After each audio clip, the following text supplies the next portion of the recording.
for coming to my YouTube channel. I am Anya Sharday, and if you're new here, make sure you subscribe because I am uploading regularly Wednesday and Saturday. Good old makeup tutorials to teach you how to get a beat and flawless face every time.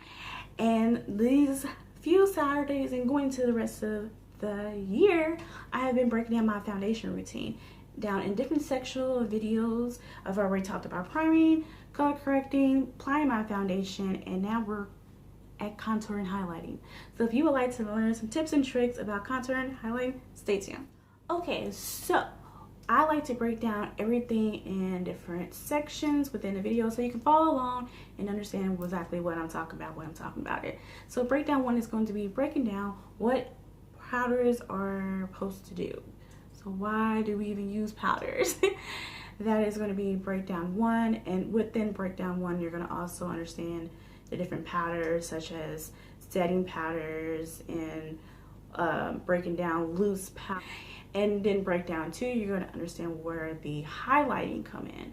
Breakdown three is going to break down why you would bronze or not and why you would contour. And then of course we're going to end with breakdown four, being a demo showing all the products being used on my face. So let's go to breakdown one and let's break down why we use powders and what powder goes where and why. Let's get to it.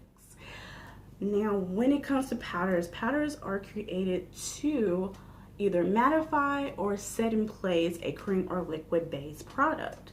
So that is something just to know right off, is that you only use it to set a liquid or cream based product. And two good tip, you never put powder first and then a liquid or cream product on top. You always do it the other way. I said as before, powder set a liquid or cream based product. By example, if you are applying your foundation, right?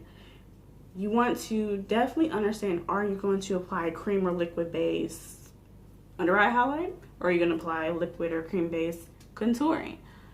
If you are, you do not set your products with any powder just yet, because what that does is it doesn't work well when you place powder first and then cream or liquid on top. You have to do it where you place the liquid, all your liquids and creams need to go on first, then your powders go on last. Okay, so with setting powders, they can come in palette form like this. This is LA Colors I Heart Makeup contour palette, and this is powders that are used for, whether it's for your highlight regions or for bronzing or even to set your contouring. So they're awesome, and I love getting palettes because you get different colors, so you can actually find the right shade that you're looking for at that particular time. Or if you're doing freelance makeup, you can definitely have more variety to choose from and to do different skin tones and undertones. But those are mainly just to set certain sections. Now this powder, which is my RCMA powder, I can use this for baking. I can use this for my whole face. When it comes to setting powder and you want to set your face, you want to make sure that you know what powder to get. So there are no color translucent powders, and there are translucent powders that might have white base. There's powders that might have pink tone, yellow. So this is actually no color, meaning that when you apply this to your face or the section of your face, you're going to get that color pigment that was there before it was applied. All this does is just mattify and keeps it in place. So when you start getting different color formulas, those are going to change your color pigment into a different color. You need to know your undertone.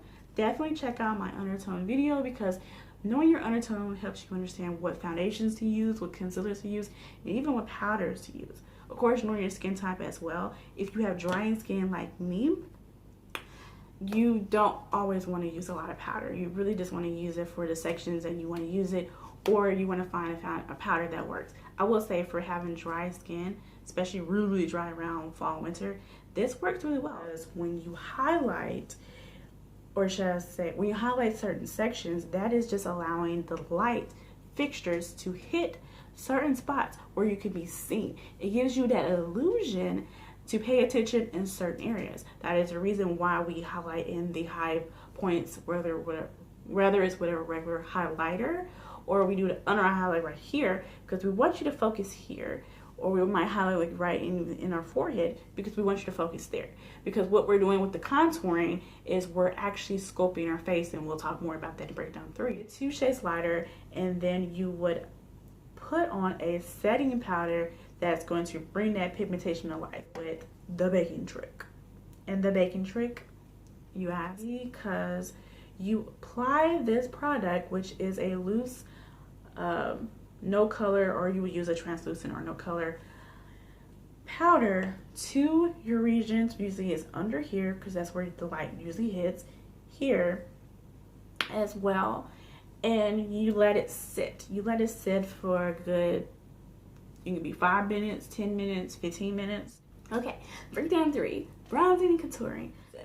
Bronzing. I like to bronze before I contour, and bronzing just gives me definition. See where those shadows and those hollow spots? That's where you contour. And you see where the light naturally hits here, here, and even here, that's where you highlight. And when it comes to contouring and highlighting, you can use foundations, you can use concealers, you can use cream finish palettes, you can use just powders. And that shadow effect that gives you the illusion that your face structure is a different face structure, and you're adding highlighting to highlight and lift up the areas that you want to be focused on. Let's go into the demo so you can actually see how I apply it, and let's go. I'm going to start my under eye highlight using a concealer that's 2 shades lighter, and this is the LA Girl Pro Concealer in medium beige, and then on top I'm going to apply the LA Girl Pro Concealer in the yellow corrector, and then use my damp Real Technique sponge to blend it out as so. And now you're just seeing me use that contour palette I showed from earlier in the video, and I'm using that yellow, pale yellow tone and peach tone just to set my concealer in place. And now I'm going to go in with that same sponge and my RCMA powder to start the baking effect. Right now I'm just placing that powder as so. You want to be very gentle underneath your eye. That is most sensitive spot on your face. So be very gentle. But I like to use my sponge and use the tip that's pointed to really carve out that effect. And what I'm showing you now is just a great trick to use to contour your nose without actually using any dark shadow to contour. But you can actually just use a translucent powder. And what you're seeing is I'm actually trying to set in place a illusion of my nose to look more narrow. So this is one tip to contour your nose, and I'm going to show you how to contour your nose using dark shadows as well. But right now I'm just going in using some bronzer. It is a warm tone bronzer from Milani. I love to put it all over the perimeter of my face, and this just gives my face more warmth, gives me more of a color definition back to my face. And I like to apply it while my face is setting. Then I will take off the powder by softly pushing it in a little bit so it can really get into that skin, and then moving it as so. And then with the excess that's left on the brush, I like to place it all over my face. And as you can see, I'm not applying any more liquids or cream, so that's why I've started my powder regimen. But now I'm going in using a bronzer to contour. I do sometimes do cream contouring. If you would like to see me do cream contour, I can show you how to do that as well, but this is how I contour when I am using just a bronzer. And whether I'm doing a cream or just regular bronzer contouring, I like to apply this powder on the bottom where that contour sits, just to make sure I don't have any harsh lines and my contour look very sharp and precise. And then I'll buff some more like bronzer around just to get it to my liking. Now this is the other trick that you can use when you're trying to contour your nose, and I like to go down and then carve out my nose the way of my liking, then rub it in as so, and then just to make sure that it stays in place, I'll add that same powder around my nose perimeter. But that is another way you can contour your nose. Here is the finished results, and if you're curious about this eye look or lip look, click the card above. Alright, thanks so much for watching. I hope you love it. If you did, give it a big thumbs up, and of course share this video with your friends and family, and comment below what you learned from this video. Yes, I hope to see you in my next video, which next Saturday will be all about blush and highlighter, and this Wednesday video is going to be a holiday inspired video. So definitely check out for those both videos, and if you're new here, make sure you have subscribed and turn on that notification sign below as well. I'll see you in my next video. Bye.